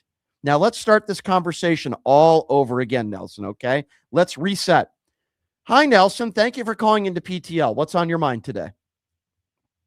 Hi, Brian. How are you? I'm good, Nelson. What's on your mind? All right. Anyways, do you think that everybody that's involved in these files is potentially guilty? No, I don't think every single name that is in these files is guilty of a crime. I don't necessarily always agree with guilty by association, but I will say this. I think there are a lot of people in the files, if they haven't committed a crime, they certainly have witnessed crimes, or they certainly know things that the average person doesn't know, that I think the FBI under normal circumstances would want to know. And my problem is that, and I'm not just talking about the Trump administration, I'm talking about every administration that had information, and the DOJ. We could talk about Merrick Garland. We can go back to the days of George W. Bush, for crying out loud, that did not do their due diligence and trying to get justice for the victims. I think there are a lot of reasons for that. What makes this scenario very different is that Donald Trump, as I've mentioned before and I mentioned again, are in the Epstein files, thousands of times. We didn't have Joe Biden in there. We didn't have Barack Obama in there. We didn't have George W. Bush in there. So that's what makes this even more unique in a bad way. But no, I don't think just because your name is in the files, because, for example, Hakeem Jeffrey's name is in the files. Why? He had a public dinner with Jeffrey Epstein. There's no evidence that he did anything wrong. Just because at one point you might have met the man doesn't necessarily mean that you're a criminal. But if you've been best friends with him for 10 years, I think that raises a little bit of eyebrows. If you were on Epstein Island, which we know some members of Donald Trump's administration have, you lie about it. And then when the files are released, you have to own it. And you say you were just there to have lunch with your family and kids. I think that needs to be investigated. Does that make sense?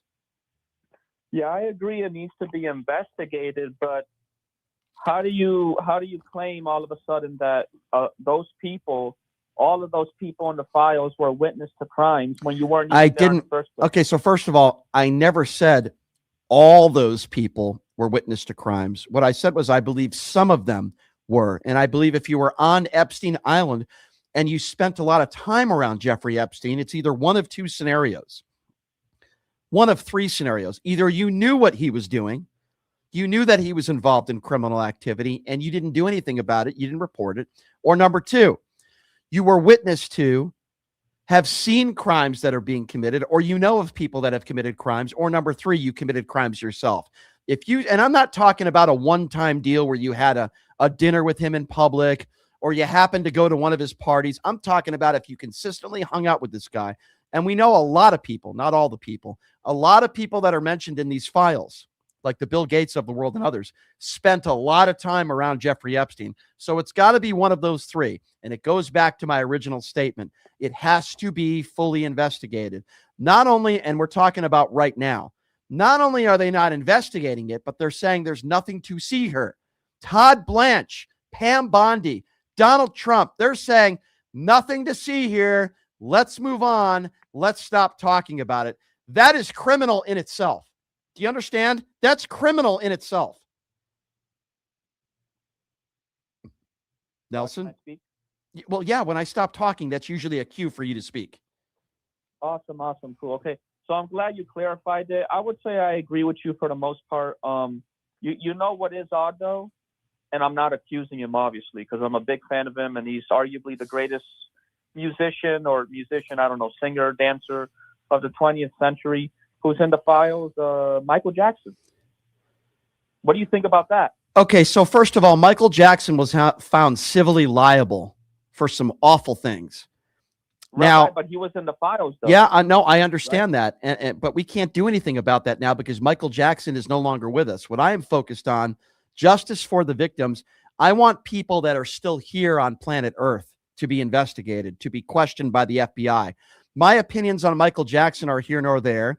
Michael Jackson was a really weird guy. I think Michael Jackson did some very inappropriate things, and he's he was found civilly liable. Like what? You don't know any of the things that Michael Jackson was accused of? What exactly? Like what exactly? I disagree with you. Like what?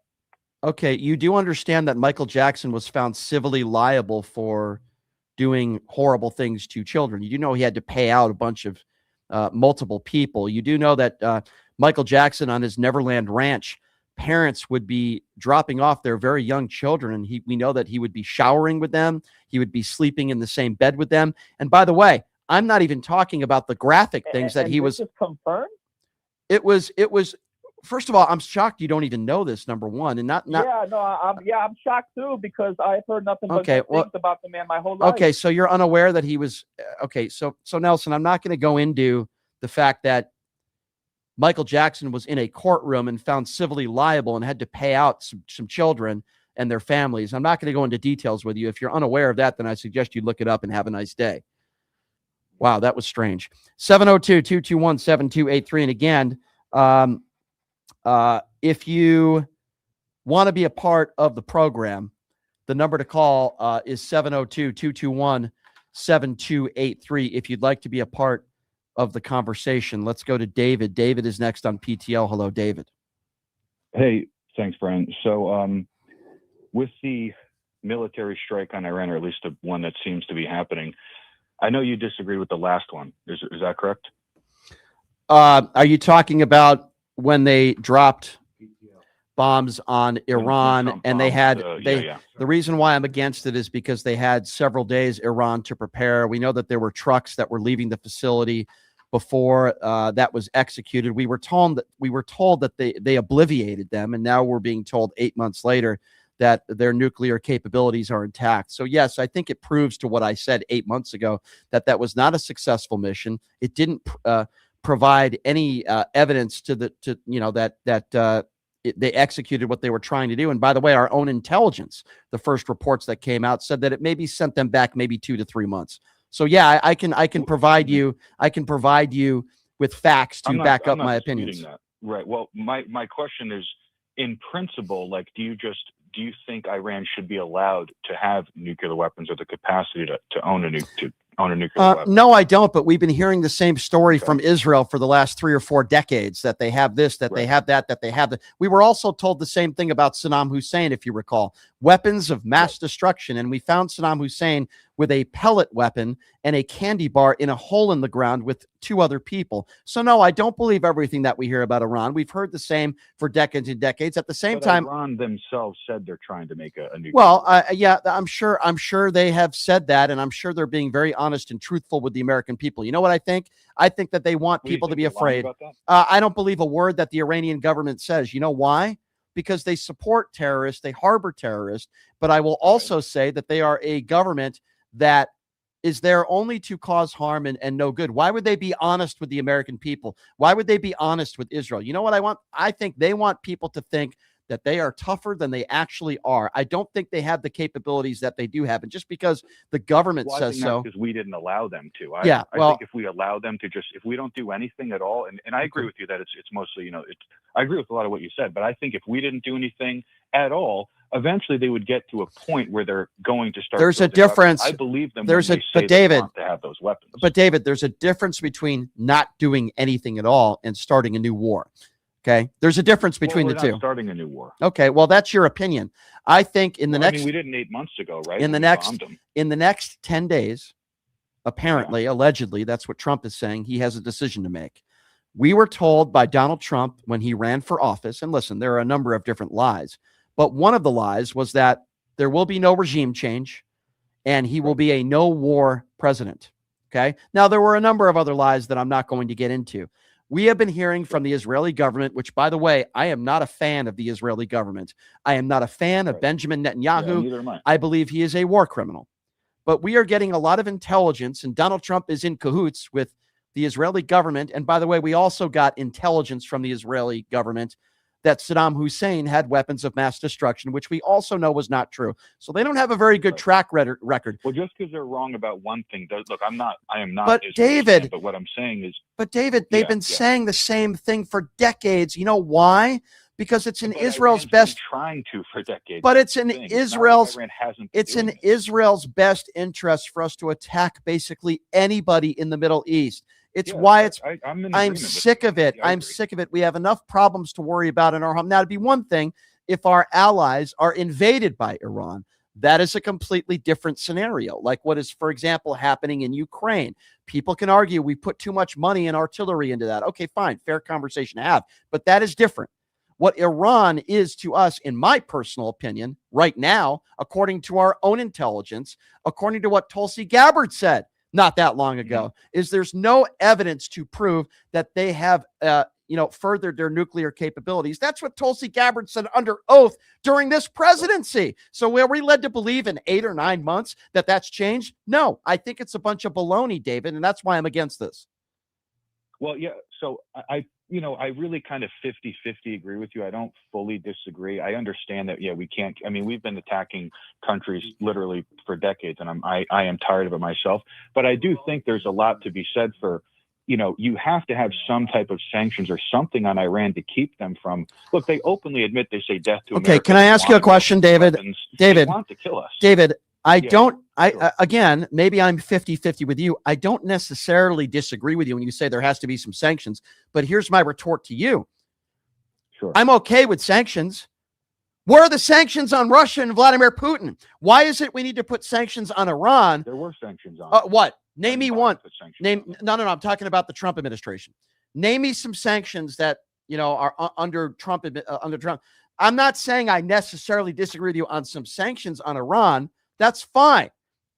But where are the sanctions on Russia and Vladimir Putin? I want some consistency here. Yeah.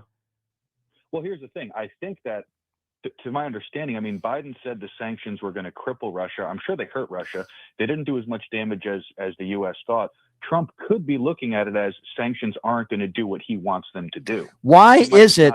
Really believe why is it that when our allies are invaded, he takes the side of the evil Vladimir Putin? Why is it that he's putting all the responsibility on Vladimir Zelensky? Why am I bringing this up, David? I'll tell you why.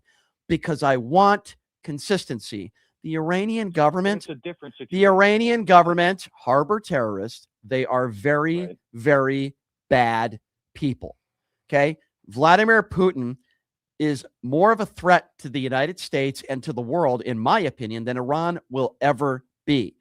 I want our top priorities in order. Iran, the government. Listen, the people in Iran, decent, good people. I'm not attacking them. I'm attacking the government. But prioritize here.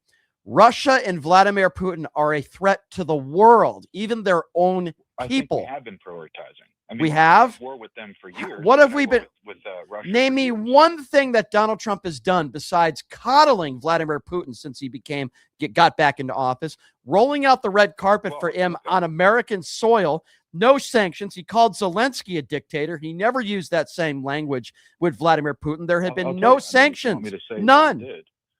Right, but again, that could be because sanctions are not the guaranteed answer. When you ask what is he doing against Russia, so what's the answer? He's still giving them land that doesn't Ukraine with weapons. Giving them land that doesn't belong to them. You think that's the answer here? Because that's what he's asking Zelensky to do. You think that's the way to do it? Reward an evil dictator? Here's the thing, because in the real world, concessions have to be made. I mean, I don't want that to happen to Ukraine, but okay, that's fine. I agree with you. I agree with you. Concessions need to be made. Right. Goes back to my original statement. What concessions on Russia? Name me one under Donald Trump. Name me one. Well, no, I mean, there haven't been any. Right, you're making my point for me. I'm not saying that he's doing a great job with this. I'm not. No, he's definitely not. He's definitely not. That's fine, but he's doing the same thing that we've been doing for the last several years. Not true. Not true. Yes. No. How is it not true? No. How so? Number one, Joe Biden called out who started this war, and he didn't attack Zelensky. He called Vladimir Putin a dictator. He had said hold on. I'll tell you what it accomplishes. Number one, it shows that you're not willing to coddle an evil dictator. Number one. Number two, it sets a precedent. Number three, rolling out the red carpet. I'm going to tell you, rolling out the red carpet the way that Donald Trump did for Vladimir Putin on American soil is embarrassing, and it makes us look weak on a world stage. We got nothing out of that. Killed him on American soil? First of all, I didn't say that. I'm not saying you said that. No, I'm asking you. I'll tell you. Should we have done that? Okay, sure. First of all, I will say this in a general term, and I'm not saying that the United States should have done that, but in general terms, if Vladimir Putin was not here on planet Earth, the world would be a better place. That's number one. I think most people in Russia would agree with that. Okay. Debatable. No, I don't think that's debatable at all. I can tell you why real quick, is if we killed him. I didn't say that. I didn't say that. I didn't say if America did that. Listen to my words, because they are very important. I never said that America did it. I said if he wasn't on planet Earth, okay, the world would be a better place. Now, all I'm simply saying, David, is when you roll out the red carpet and treat Putin like he's a celebrity, which is exactly what Donald Trump did, and we get literally nothing out of the deal other than embarrassment, it makes us look weak. You need to treat dictators as who they are. Dictators. I would say the same thing about Kim Jong-un. Back in the day, I would have said the same thing about Assad. I would have said the same thing about Yasser Arafat. I would have said. Right, but here's it. Go ahead. Here's where I just disagree. The thing of it is Iran is not a threat to the world like Russia is. Trump has to handle Russia much more cautiously because they can actually do real damage. Iran doesn't have the capability. Okay, so guess what? Guess what? They don't have that ability. If that's true, which I believe it is, because I made that same point, then you have to prioritize. And it appears to me right now the focus is Iran. They already did what they did 8 months ago. And now the focus again lands on Iran when there is no credible evidence. And when I say credible, I don't. You have Tulsi Gabbard who said they haven't furthered their capabilities. And then we were told. So let me ask you a question. We were told 8 months ago by the Trump administration. And by the way, I called this out the next day. I said it's BS. But we were told that the Trump administration under Donald Trump 8 months ago, quote, obliterated their nuclear capabilities. So should now we be let? So tell me, were they lying or were they telling the truth? Because if you're going to tell me that they were lying, I'd probably agree with you. But if you're telling me that hold on. They probably were lying. Okay. So the president, okay. Save face. So in your opinion, the president of the United States, after this strike, which I called out as doing nothing, you're saying that the president and Pete Hegseth, the president and his people lied about how successful this mission was. Are you okay with that? No, of course not. I mean, I didn't agree with them attacking them really in general anyway, but I do think that they lied because they wanted to save face. They didn't do as much damage. What credible evidence do we have that they have furthered their nuclear capabilities besides them saying, hey, we did it, which really isn't any evidence at all because I don't believe anything the Iranian government says. You have to, I mean, if they're saying it, you're just going to say, Iran, they said they're doing it now. We're not going to believe If they say they want to kill you and then they say, they've been doing this. Weapons, you have to take it out. They've been doing this for decades. Just because a government claims they have something doesn't mean that you go in there and start another war. Okay, you have to have actual evidence. Again, weapon. I'm going to go right back. I'm going right back. I'm going right back to weapons of mass destruction. Now, even though Saddam Hussein didn't say that, the Israeli government said that, and George W. Bush's excuse. By the way, I don't believe it, but George W. Bush said faulty intelligence, or that's what we were led to believe. Listen. I believe that was about money. I believe war, for the most part, is about money. Not always, but for the most part, is about money. This is about money. This isn't about Iran's nuclear capabilities. We've been hearing the same thing for 30 to 40 years, and I'm tired of it. I'm tired of the Israeli government giving us faulty intelligence because it benefits them. And that's what really, to me, that's what this is all about. But here's the problem. Here's the problem with that. The thing of it is as dangerous as Russia is, they have thousands of nuclear weapons. They're not the type of country to just casually launch one. I think if Iran had one today, I legitimately think they're insane enough to actually use it. That's why they have to be taken as seriously as they are, because they will, in my opinion, they will use those weapons. Okay, so just because the premise is, I mean, just because the premise that you're making is if this country has nuclear weapons, they're going to use them, is not a good enough reason to go to war with another country. You have to have actual real evidence to put our troops in harm's way and to start a new war, David. I appreciate the phone call, but I don't believe anything the Trump administration says any more than I believe anything that the Iranian government says. Thank you for the call. All right. Who are we going to do next here? Let's go to Brian. Brian is next on PTL. What's up, Brian? Well, Brian, it's always good to talk to you. I just wanted to give you a little bit of information that I have some knowledge about this Ghislaine Maxwell yes, sir. Federal prison issue. I can speak to this. I've not always been on the right side of the law, Brian. I do have a bit of a dark past, hanging around the wrong people, and I did end up doing a stint in federal prison. I did most of my time in El Reno, Oklahoma. That is about 40 miles west of Oklahoma City. And it wasn't long. It was like a year and a half on a couple of different occasions. A year and a half on one and then a year on the other. But that's all. That's in my past. That's all gone and done now. I'm all the way to the good. But in the federal prison system, you have Max, like Super Max, which is in Colorado, the one that's underground where you have all the terrorists and stuff and the murderers and like that in Florida, Colorado. Then you have high security prisons, which are known as USPs, United States Penitentiaries. Then you have federal correctional institutions, which are the medium securities and the low security. And then you have federal prison camps, without fences. You go out into the public, plant flowers, do all the stuff that you've been talking about, which is where she's at. If you get a 20-year sentence, Brian, the qualification of you going to a camp, you have to be 10 years or less from your release date. You have to be 10 years or less. If you have a crime against children, and it's a violent crime, there's like an aggravated stat against it, yeah, you will never go to a camp. So, Brian, you can go to is alone. So, Brian, I agree with you. And as I ask the same question to MAGA supporters, can you give me one logical reason why Ghislaine Maxwell is being treated like a VIP? And the only answer I get from them, if any, is, well, maybe she's willing to give up names. Well, you can't use that excuse anymore because, Brian, as you know, she just said through her attorney she's not answering any questions and taking the fifth unless she gets a full pardon. So what excuse are they going to use now? Brian, this is not rocket science, man. This is not rocket science. This is why I used the term when I did the super chat last week. This is why I used the term premeditated stupidity. You know what's going on. Of course. They know exactly what's going on. She's hiding something. Of course. She knows something, and she knows that it will get him all the way 6 feet deep. It'll bury him, and they know it. Brian, I completely agree. I completely agree with what you said, Brian. I got to grab some other callers, Brian, but I do appreciate what you're saying. Obviously, I agree with you. And by the way, let me just say, Brian, I'm glad you're doing better these days. You know, we all make mistakes in life, but I'm happy to hear that not only are you a regular listener of this show, which I appreciate a great deal, but you're a member of society that's contributing, man, and I appreciate you. Thank you for the call, Brian. Always a pleasure.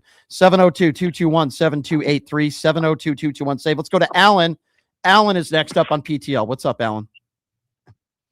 Hey, Brian. I was listening to your conversation with that clown Nelson. Yeah. And he brings up Michael Jackson as a point of comparison to elected officials who are implicated in the Epstein files. And I just think that comparison is silly, completely ridiculous, because you can't compare an elected official to a celebrity. Even if right? you're right, but even I agree. But even if that is true or not, Michael, it's irrelevant because Michael Jackson is no longer on the planet Earth. We can't convict Michael Jackson, so it's like you can't question him. Why would anybody want to be focused on somebody who's no longer here? Let's focus on for the victims. Let's focus on justice for the victims. If Michael Jackson allegedly did do some bad things, okay, then when you release the files, we'll put that out there. But yeah, I don't even understand why he would even bring that up. I want to focus on the people that are still here. Like maybe the president of the United States, like maybe somebody like Bill Gates. I appreciate the fact that Bill Clinton and Hillary Clinton are willing to testify under oath. Why won't Donald Trump testify under oath? I find those questions very interesting, and I want some answers. Exactly. On multiple levels, the comparison is flawed. So for Nelson to bring that up, it's just completely indicative of his clownish behavior. Alan, I agree. I agree. And yeah, I just want to say, I know you're having on Destiny tomorrow. Yeah. And there's people who have compared the rhetoric of the president of the United States to Destiny, you know. Yeah, I'll talk to him about that. By the way, listen, I know Destiny. I've hung out with the guy. He's an extremely intelligent person. I don't always agree with him, but I could tell you Destiny is a decent guy. He's not a bad guy. I wouldn't always word things the way he words things, but I've spent enough time around him to know that he is not a bad guy. He's extremely intelligent, far smarter than me. And yes, Destiny will be joining us on the program tomorrow. And I appreciate your call, my friend. Please call back anytime. Let's go to Jason. Jason is next on PTL. Hi, Jason. Allow me with this a little soliloquy, if you don't mind. Okay. Number one, to all you mushroom gobbling MAGA turds, this is how you stay on topic. You stay on topic, and not only that, that mushroom gobbler from Florida, with your so-called associate degree and bachelor's degree, you are one of the most moronic, uninformed human beings ever seen on my earth. Number one, I hope Prince Andrew turns into Princess Andrew, but it won't happen because he won't go to jail.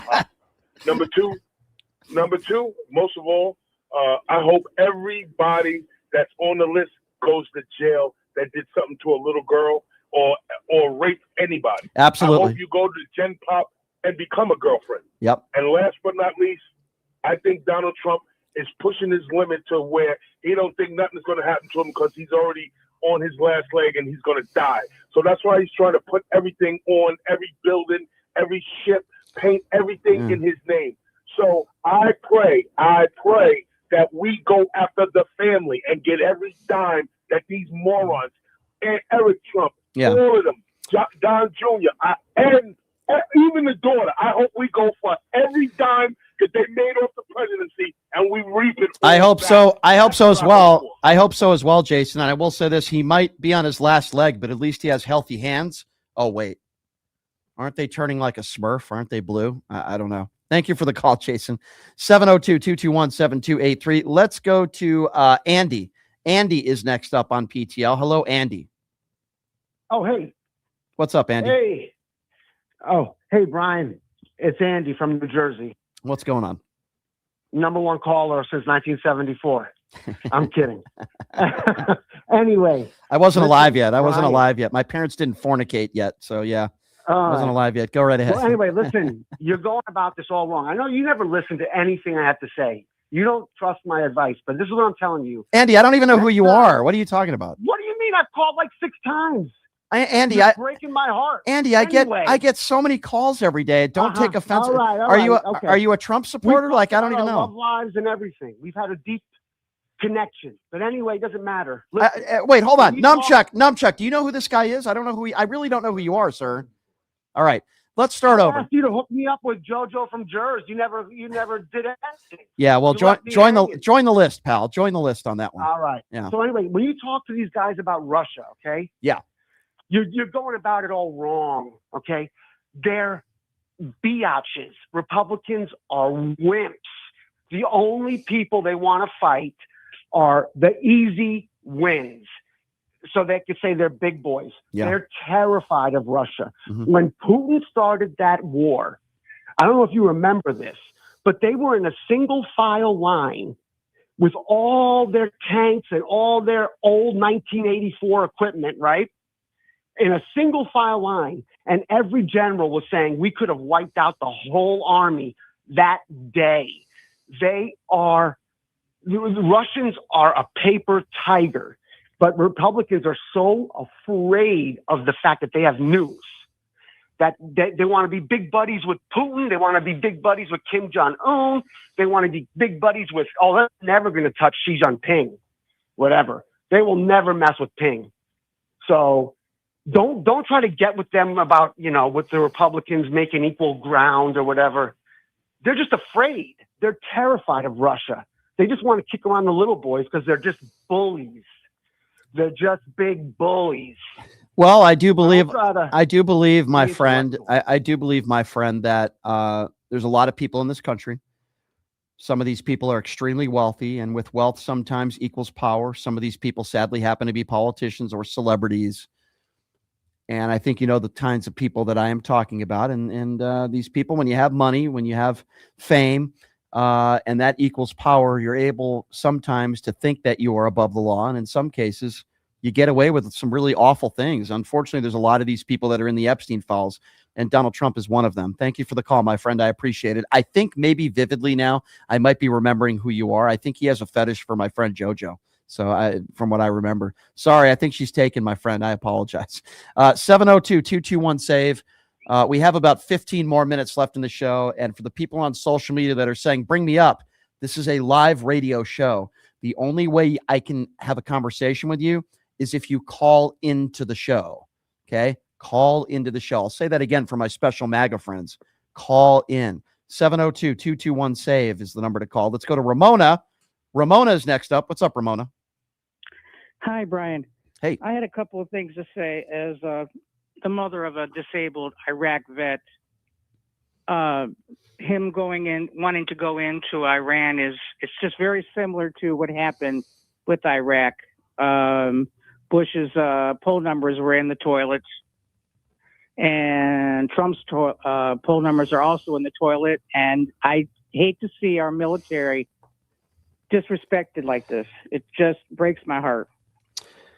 Yeah, and I'm so sorry about your child who was injured. He sounds like a hero. Whether it's the suckers and losers comment, which I believe it was General Kelly who made that statement that he heard Trump say that, which I believe General Kelly over anybody in the Trump administration today, or whether it's what he said about John McCain, don't respect him because he was captured. Keep in mind, Donald Trump is a 3-time draft dodger himself with his fake bone spurs. Yeah, I'd love to see the medical records on that. You know, I look at distraction, Brian. Yeah, it is, and It's I think Iran is a distraction. There are people in the chat, and I kind of agree with them, that are saying that Iran is a distraction, and from what is the Epstein files and so many other topics that are to me more prevalent to the United States of America. I'm sure to Israel, Iran is a threat, and they want us to get involved. But you know what? Israel could take care of that themselves. I'm getting really sick and tired of the Israeli government dictating what we should or shouldn't do. And no, that doesn't mean you're take care of themselves. Yeah, and you know, it doesn't mean you're anti-Semitic. Okay, I'm Jewish. I'm not anti-Semitic. I love the Israeli people. Well, some of them, but Benjamin Netanyahu, not one of them. I'm not a fan of the Israeli government. I think they are beyond corrupt, and I think the Israeli government is also a threat to the United States with a lot of different reasons why we lost thousands of troops in Iraq, hundreds of thousands of innocent Iraqis we lost. Why? Because we listened to Israel and our own intelligence. Or Dick Cheney wanted to make money with his Halliburton. I mean, I think it's so beyond corrupt, and I think it's about time to say, let Israel deal with things themselves. I'm getting tired of it. I really am. Yeah, but doesn't Congress, Congress has to declare war, correct? Correct, but we also know that Donald Trump is a lawless president, and he's done plenty of things. True. He's done plenty of things where he had to go through Congress, and he's decided not to do that. So I don't trust anything with him. Anything. That's true. Yeah. Yeah, so, I agree. Yeah. What's is it your son that served? Yes. What's his first name, if you don't mind me asking? Gerald. Well, tell Gerald that because of people like him, I am able to go on the radio and be an idiot every day because he was willing to risk his life for this country so that I have the freedoms to do what I do. And please let him know that I will never forget his service to this country, as I would say for anybody else, especially your son. Okay, please let him know for me. Can you do that for me? Yes, I will. And you're not an idiot. Well, I appreciate that. Tell your son thank you so much for his service, and he's a hero. And thank you for calling in, my dear. I appreciate you. Okay, thank you so much. Okay, thank right, you. Thank you. Bye. 702-221-7283 is the number to call. Let's go to Maggie. Maggie is next up on PTL. What's up, Maggie? Hey, Brian. How you doing Hey, today? doing good. What's on your mind? Hey, I got a question for you. You've been asking everybody how they feel. How do you feel about this? About what? Everything. Be a little bit more specific for me. Give me a topic. Give me a topic, and I'll Wow. Okay. Well, I mean, we can dwindle down, but I guess overall, I mean, how do you feel about the sidelines of what they've been telling us to what they're digging into deeper, that what's really happened? Are you talking about that? The Epstein files? Well, sure, of course. Yeah, I mean, well, that's the only I've thing been, people are talking about. yeah, I They're mean, talking about the weather. I've been very clear on how I feel about the Epstein files, and I've been saying this for years. And for the people out there that want to say, Brian, where were you years ago? Listen, I've been on the air for over 20 years. Okay. I started doing political talk radio 8 or 9 years ago. When this Epstein stuff first came out, I was out in the open on it, and I was very clear. And I said, and people could look this up. I did a show on a AM conservative talk station. God, that was hell.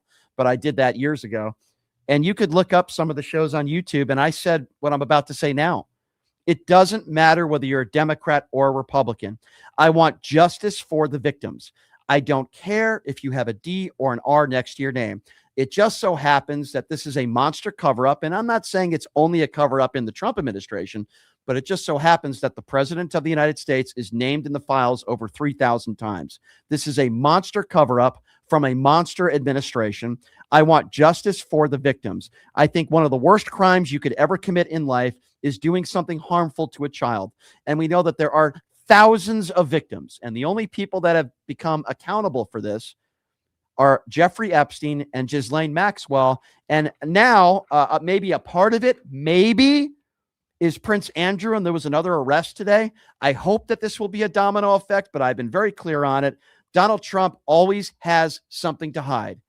He never wanted to give out his health records. We don't know why he got an MRI. He didn't want to release his tax records. I think we all know why that is the case. He had a doctor make up his bone spurs so he didn't have to serve this country. This is a guy that time and time again, cover up, cover up, cover up. This is a mob boss, okay? I would much rather have Tony Soprano running the country than Donald Trump. It's a cover up from the top all the way down. Everything this man refuses to tell us is because he has things to hide, including members of his administration, some of whom we've learned have been on Epstein Island. They lied about it several weeks ago, and then they own up to it, and there literally is zero accountability. The entire administration is an administration that is covering for an orange man that is the orange orangutan in chief right now. Thank you for the call, my dear. I hope I answered your question. 702-221-7283. Again, that number to call, 702-221-SAVE. Let's go to Dave. Dave is next up on PTL. What's going on, Dave? Hey, Brian. How you doing? Hey. Take my call. Sure. Okay, you ready, people? Here, let me help you out. These are the people that are in the Epstein files. And people are so stupid, they don't even know. Steve Bannon, Larry Sanders, resigned from Harvard. Okay, you got Sarah Ferguson. You got also the other person who was Peter Mandelson, who was fired. Yep. You got the person who's under review was Stephen Tess, who's under review from the NFL. Howard Lutnick, Richard Branson. You got Elon Musk. Of course, you got Donald Trump. Bill Clinton's going to be testifying before Congress. And yes, Andrew Windsor. Can we talk about Howard Lutnick for a second? Dave, I want to get your thoughts on this because you mentioned Howard Lutnick, and I'm glad you did. So a month ago, Howard Lutnick said he didn't have any interaction with Epstein after some of this stuff came out. He also said he was never on Epstein Island. Then these files are released, and we learn that he was absolutely on Epstein Island. He doesn't do any media interviews. He stays away from the public eye. Then, under oath, he's forced to say, yes, I was there. But the only reason why I was there is because I met them for lunch on Epstein Island. I brought my wife and I brought my kids. And by the way, I brought my kids with me when we left, which is a weird thing to say. Weird. Is there anybody that believes that Howard Lutnick was on Epstein Island only to have lunch with his family? Is there any human possibility? And what about Steve Bannon? Dave, you didn't even mention Steve Bannon. He's all over the files. So I did mention. Oh, okay. I apologize. You did. Yep. Yeah, he was above Larry Summers, who resigned from Harvard. Yeah. He was the guy that was in it. But what about Alan Dershowitz? What about Dershowitz? There's another Dershowitz, the douche, as I call him. I mean, is there anybody that truly believes these guys were just there to have a couple drinks and lunch? Is there anybody that believes that? Yeah. And also, I'm glad you put that, in perspective. But didn't I also tell you last week that I was right, that they have a total of 8 ships in Iran ready to do exactly what you said they're going to do? Mm-hmm. Well, you know something? I'll tell you one thing. And by the way, even though we start a war, he still cannot stop the midterms without Congress. You can't stop it. According to Google, and I Googled it and said, can the president stop the midterms if he goes to war? And obviously it said, nope, he cannot. It said it right there. Yeah. So the midterms are still going to go forward. So it doesn't matter what he's doing. But I'll tell you right now, there's going to be a lot of people hating them even more. And there's going to be a lot of people that are going to be dropping off like flies, like the Republican Party, who's who's probably never going to win the midterms. I agree. Dave, I wasn't very confident when Kamala was running. I did think that she was going to win, but I said it was going to be very close. Certainly I was wrong about that. But I am going to say this right now, unless something drastic happens before the midterms, and I don't necessarily see that happening, a positive for the Trump administration. I think it's going to be a bloodbath for Republicans, and I think Democrats are going to destroy in the midterms. I really do feel that way. I see the tide turning. Donald Trump and his base of clowns, they're always going to be there. But there is a lot of remorse and regret, I believe, a lot of people in this country, and you just look at his poll numbers, it shows they're not happy with what he's done with the economy. You've got Schroyers, people out there that used to work for Alex Jones that are blasting the Trump administration. You have conservative, talk show hosts out there that are saying, this isn't what I voted for. This isn't America first, starting new wars, the economy headed in the wrong direction. There's no accountability. This isn't what we voted for. There's a lot of people out there that have buyer's remorse, or in this case, voters' remorse. I can't imagine how this is going to be a positive for Donald Trump and his administration. I'm sorry, I just don't. they're going to be dropping like flies, Brian. So get ready. They're going to be dropping like flies. And I'm telling you right now, these Republicans are going to be kind of like walking away or running with their back turned, on the Democrats, because they're going to be flattened by them. Yeah. And I'll tell you right now, they're going to go. They're getting ready for the impeachment. Yeah. Because that's I exactly agree. what they're going to start doing. I don't disagree with man. you, Dave, and I appreciate the phone call. I do want to go to the YouTube super chat. I don't know how many we got in there, but I know I got to get to a few of them. So we'll get to a few of them here in a moment. I also want to remind all of you, please check out my website, which is pushingthelimits.live. Very soon, we're going to be making some changes to my website. We're going to have some new T-shirts to sell for you. One of them being "Pod Him Down." You get a mug of me. It's one of my sayings here on the show. Don't be a Trump mushroom gobbler. That's going to be another shirt that we're going to be selling there. But here's what I would ask all of you. Please check out my website, pushingthelimits.live. You go to my website, pushingthelimits.live. You can make a donation, $5, $10, $20. You're supporting independent media. It helps people like me keep the lights on. Besides the donations we get online on these other websites, go to my website, pushingthelimits.live. Make a $5 donation. We appreciate whatever you can afford a great deal. Pushingthelimits.live. Let's take one more phone call before we get to the YouTube super chat. Let's see here. Let's go to Ryan. If I'm not mistaken, I believe Ryan is next on PTL. Hey, Ryan, what's up? Okay. All right. Sorry about that, Ryan. I do want to get to the YouTube super chat, though, because we have some of our loyal listeners that support what we do here. And I do want to get to that. And by the way, tomorrow on the program, the awesome Destiny is going to be joining us on the show, also known as Steven. Destiny is going to be joining us on the show tomorrow. So certainly looking forward to talking to him. Warren Smith is a right-winger, a guy you want to talk about YouTube, a guy that has titled some videos that I don't really appreciate. He's going to be on the show tomorrow as well for a debate into Nicole Mitchell. Thank you to Lori, who's a great supporter of the show. Lori says, do you think that Andrew will start talking about who's involved with Epstein? I heard that he was arrested for allegedly giving secrets to Epstein. Yes, Lori, I did say that on the show. Yes, I do believe that. Thank you, Shelly, for your support. Shelly says, Brian, I love the show, and Justin and everybody in the chat, except for mushroom gobblers. Well, I would second that, Shelly, but once in a while, the mushroom gobblers makes this show a little bit more fun. But I tend to agree with you. Paul, thank you for your support. Paul says, a man who dodges the draft so many times is now going to be sending our troops into war. Please help make sense of this. Yes, Paul, I got to tell you, man, I can't make much sense of it other than this is one of the most corrupt administrations in the history of the nation, maybe the most corrupt. Thank you, Lunchtime, for your support, who says England and other nations are holding their leaders to account. Meanwhile, we protect pedos in power, and the Trump administration won't even talk to the victims. Well, that's what's really sad about it, right? They won't investigate. They won't even talk to the victims and get their stories. It is really, really sad. I got to go really quickly to Ryan because we're running up against the show. Hey, Ryan, what's up? So how are you doing? I'm doing good, Ryan. What's on your mind? We're almost here at the end of the show. What's on your mind, Ryan? He's mentioned over 5,300 times. Trump's mentioned over 5,000.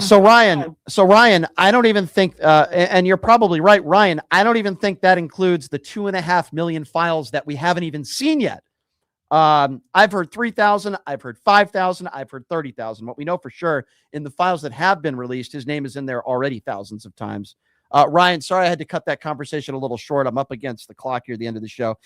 So as I mentioned to all of you, tomorrow on the program, we have a couple really good guests, several of them actually. So Warren Smith, I'm going to try to get the show started with him. Warren, I get into really good debates with him. He's got millions of followers on YouTube. He's a Trumper. I'm going to be a little harder on him tomorrow. He's been really hard on my friend Don Lemon. I'm going to be really hard on him tomorrow. Warren Smith's going to be joining us for a Duke It Out debate. And then Destiny's going to be joining us tomorrow, also known as Steven. Probably one of the most, if not the largest live streamer around. So Destiny's going to be joining us on the show tomorrow. And the life coach, the all beautiful and talented Nicole Mitchell is going to be joining us on the show tomorrow as well. So we got a lot of fun tomorrow on the show, some good guests. My thanks to Fred Wellman for joining us. I love Fred. God, I hope he becomes a congressman out of Missouri. Please go to his website and support what he does and support what I do. You know, I always put my email down there. And the reason why I put the email down there is because I try to get to as many of you as possible. I'm a busy guy. But I always put my email out there for you guys if ever you have something or a guest you want to. The best thing you can do is if you have a guest that you think would be great for the show, get me their contact information. It doesn't have to be their personal cell phone number. Get me an email or something so that I can reach out to them and my people can reach out to them, and that would be great. So I hope you guys have a great rest of your Thursday afternoon, and we will see you tomorrow, same time, same place. Have a great day, everybody. Hey, everybody, are you struggling to find a pizza place that reminds you of Brooklyn? That true blue New York style pie? Well, worry no more. Stallone's Italian Eatery Pizza is a knockout. We're located at 467 East Silverado Ranch Boulevard, just off of Premier Road, half a mile east of South Point Casino, just minutes from the Las Vegas Strip. Come by and grab a slice of pie. Plus, check out our Brooklyn-inspired Italian cuisine. Our sandwiches are super hero, that is, because why be a